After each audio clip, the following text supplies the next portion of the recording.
Welcome back everyone. Let's go ahead and take a look at the first generation Magic Trackpad and see if this thing is still worth buying in 2022. Now in my complete opinion, I don't really think this thing is worth it per se. I think it's still an interesting design and thing that Apple made in general, but I would probably recommend purchasing something else. It really doesn't make too much sense to buy this thing anymore, to be honest. And since we have the Magic Trackpad 2 and kind of the Magic Trackpad 3, it's really never made more sense to buy those things than this one as of right now. But if you happen to get your hands on one, or if you can find one for a decent value, then I would probably recommend going for it, to be honest. Now, as of right now, these trackpads aren't really being made anymore. You may be able to snag some in the used market, but to be honest, they're actually getting harder and harder to find all over the place, which is actually pretty interesting. Now, on the outside of the Magic Trackpad, we have a familiar design on the front. So we have this slab of glass, pretty much glass, and we have this really premium design. This thing actually still feels very premium, even though it was made many, many years ago. Now you do have a on-off switch on this thing. You have a power button on the right side, I believe, but on the left side, you actually have a little nozzle or a little hole where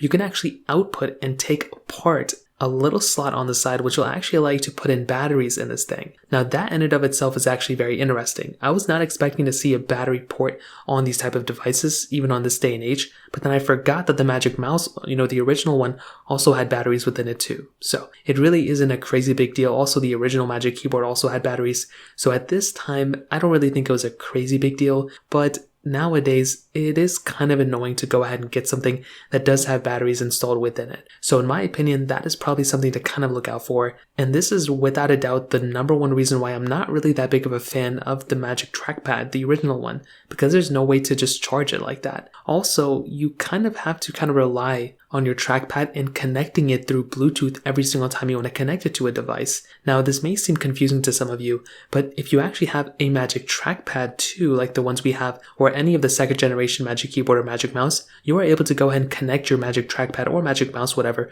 to your PC, to your laptop, whatever, by just plugging it in. There's not really a port where you can plug something in on these Magic Trackpads. So that can be kind of an inconvenience for some people. Personally, I like having that ability, so that is one thing to keep in mind. But one thing I do like is that little slot underneath the Magic Trackpad. The Trackpad 2 does not have a slot, it's just all like a slab of aluminum, but this trackpad actually has a little slot underneath where you can actually slide things in. And this is actually kind of interesting. You probably wouldn't even recognize it if you weren't really paying attention to it, but you can slide things underneath the trackpad, which is actually very interesting. Now, one awesome thing that I do like about the trackpad is that it does do what it's supposed to do when compared to something like a Magic Mouse. With the Magic Mouse, I never really got into it. I think they're okay, but the trackpads are my go-to. I love these things so much, and one of my favorite things about these trackpads is that the multi-gesture design and just the fluidity of using something like a trackpad, it just makes so much more sense to me. When you actually go ahead and have a trackpad like this,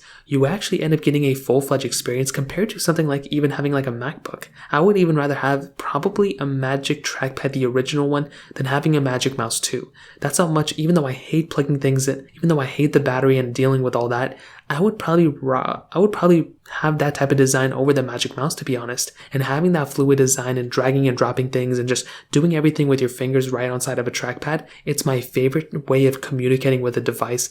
I like this probably more than touchscreen, to be honest. And it almost is like the best. You have a touch screen, you have kind of like a button that you can click in. It has it all, and that's why I like the trackpad, to be honest, in some ways. And I'm talking about the original one. I love my Magic Trackpad 2, but this original trackpad, as of right now, I would only recommend buying it is if it's like your only option. Other than that, I wouldn't really recommend buying this trackpad anymore. I think going up to the Magic Trackpad 2, or that third generation Magic Trackpad they made, is a much smarter choice, and those things make way more sense to me than purchasing this thing, to be honest. So that's kind of how it's some of this experience in 2022. If you have any other thoughts or questions, let me know in the comment section below. Hit the like button, me so much, but definitely hit that subscribe button. More importantly than everything else, I love every single one of you guys. Hopefully I'll catch you guys in the next video. Peace out till then.